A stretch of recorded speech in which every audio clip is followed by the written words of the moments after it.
Trauma disrupts safety. It disrupts a felt sense of safety in one's own body and between oneself and others. And if you've ever had trauma, you know how hard it is to live on constant alert.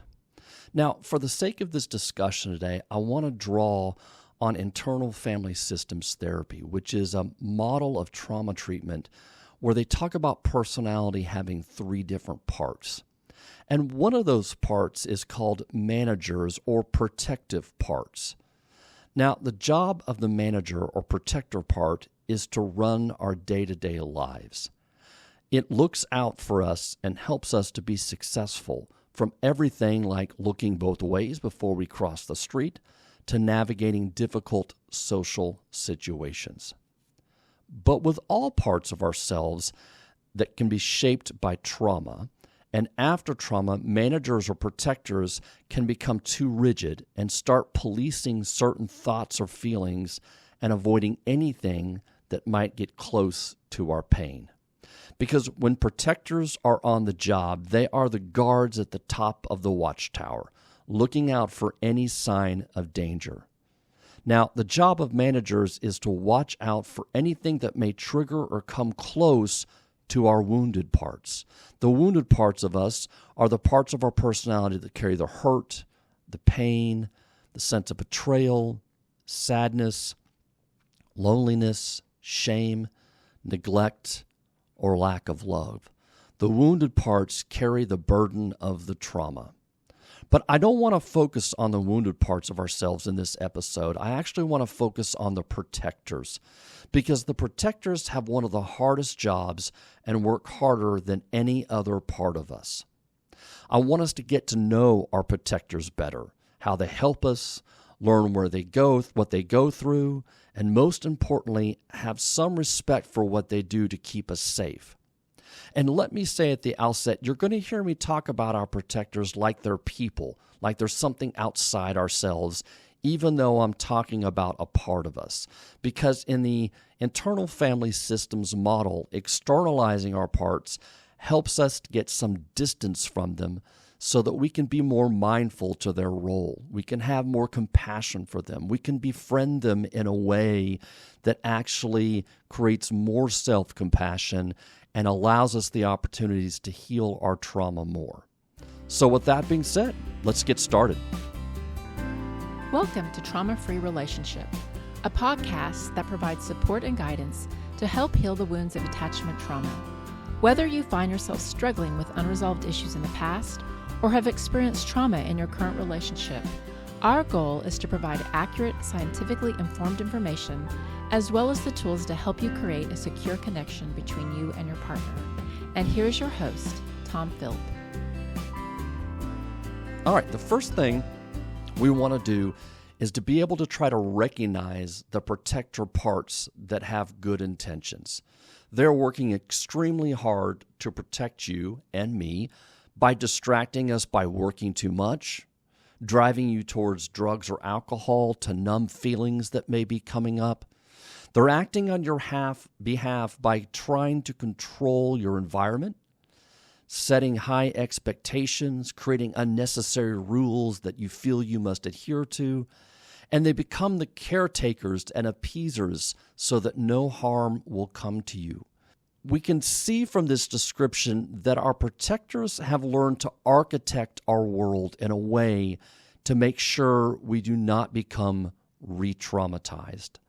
So after trauma, we take on a sense of protection that tends to expand itself over time, and it creates a very vigilant and a very aware part of us that we use to make sure nobody comes close to those wounded and traumatized areas. It's a little bit like neuroception. When Stephen Porges talks about this in his literature. Neuroception is that part of our brain that scans the environment constantly, unaware and unbeknownst to us, but it's always scanning the environment looking for any potential threats. And this is a little bit what our protectors do. Protectors can look a lot of different ways.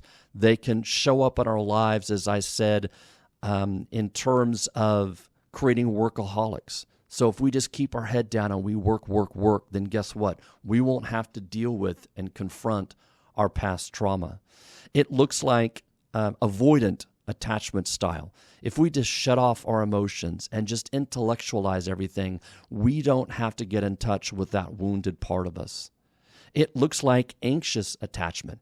If I just try and push and work hard enough in this relationship, if I just keep going and I take on all the responsibility and all the burden for making this work, then I will eventually get what I need and I won't feel traumatized again. I won't feel abandoned or rejected.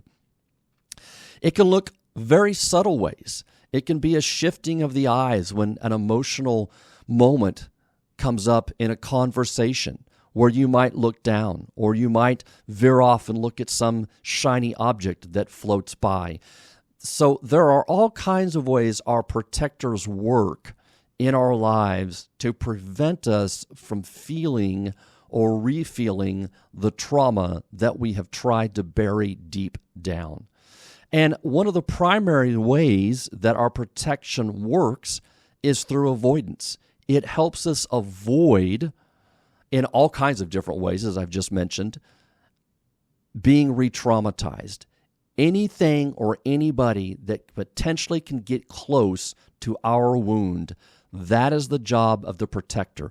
As I said, it's a little bit like the guard at the top of the watchtower, scanning the environment for anything that might come close, whether it's a lone rider coming towards the castle, or whether it's an entire army marching up over the hill.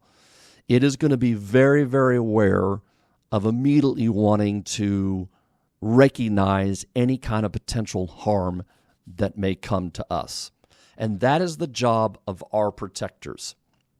So to identify the protector, I'm just going to go through some questions here that I want you to reflect on as you're listening to this, that might help you identify what does the protector look like in your life. How does the protector role show up for you? How do you architect your environment in a way that helps you from feeling less traumatized? So the first one is, what is its role? How does it help you manage your life? Does it help you get out of bed in the morning? Does it set unrealistic goals? Does it drive you to a sense of completion, to mark things off a list? Or does it drive you to achieve huge things and acquire a certain amount of financial success, or maybe a certain amount of success in your career? And when you have that, when you achieve that, then you'll finally be able to relax and you'll finally be able to feel content. Does it work that way for you? Does it help you set goals and strive to accomplish them? And now these are obviously positive roles that the protector can play. But as I've mentioned earlier, this protector role can become very rigid when it gets traumatized and can respond in a way that actually is not always helpful to us. So that was the first question. Question number 2, what is its relationship with other people? Does it question other people's intentions? Does it like to be the center of attention so that nobody can get too close? Is it quiet for fear of saying the wrong thing? What is its relationship to other people? I think that's really important to understand. What function does this protector part of you play in helping you keep away anything that might touch that wound?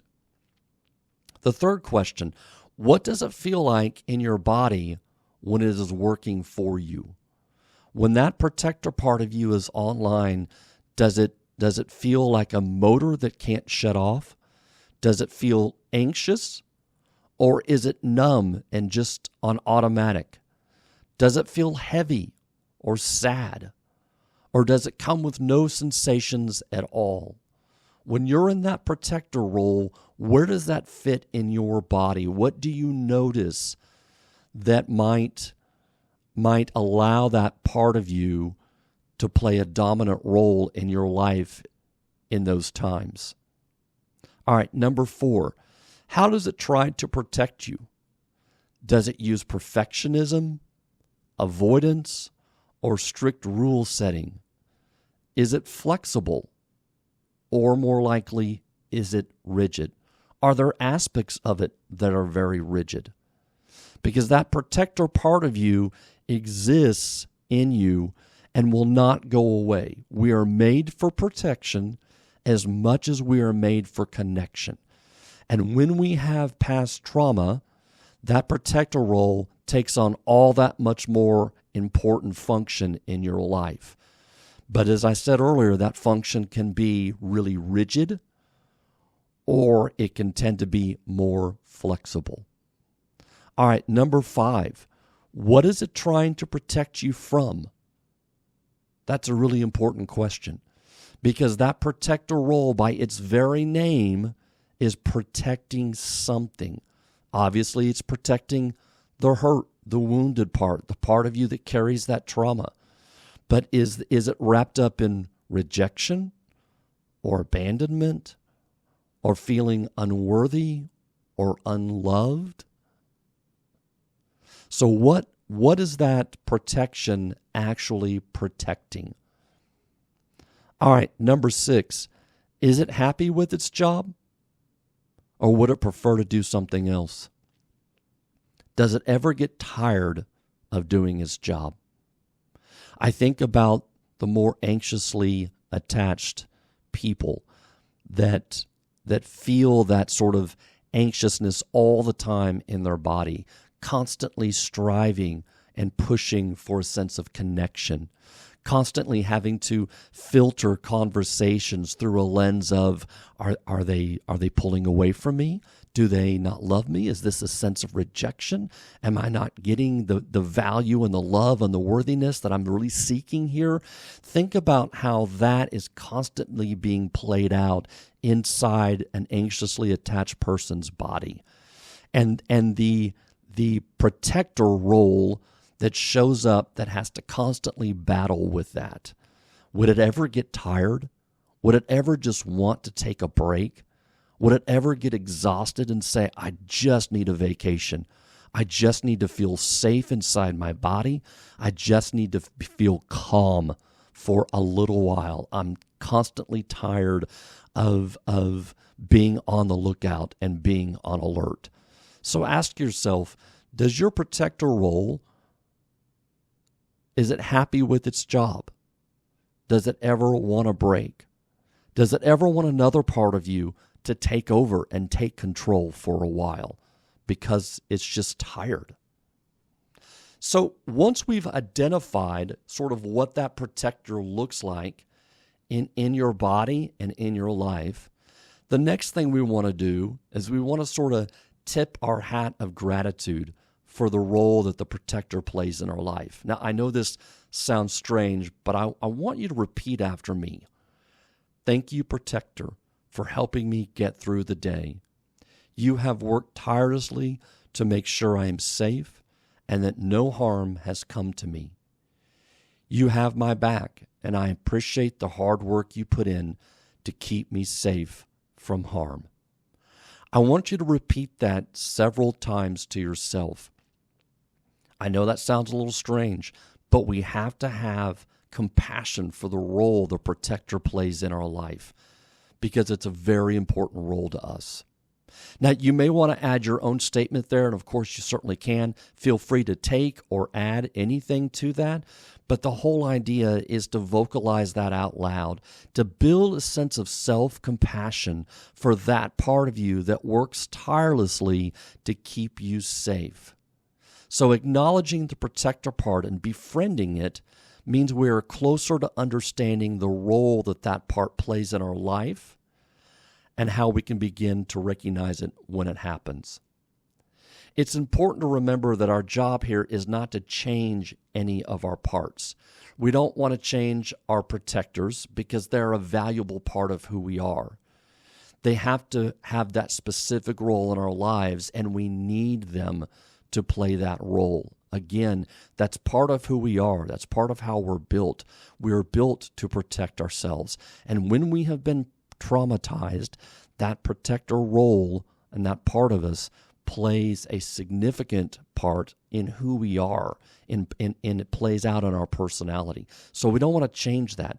What we do want to do is be able to acknowledge it, be able to recognize it, and to be able to create flexibility for that role so that sometimes we can just give it a break. We know when we can use other parts and access other parts of ourselves.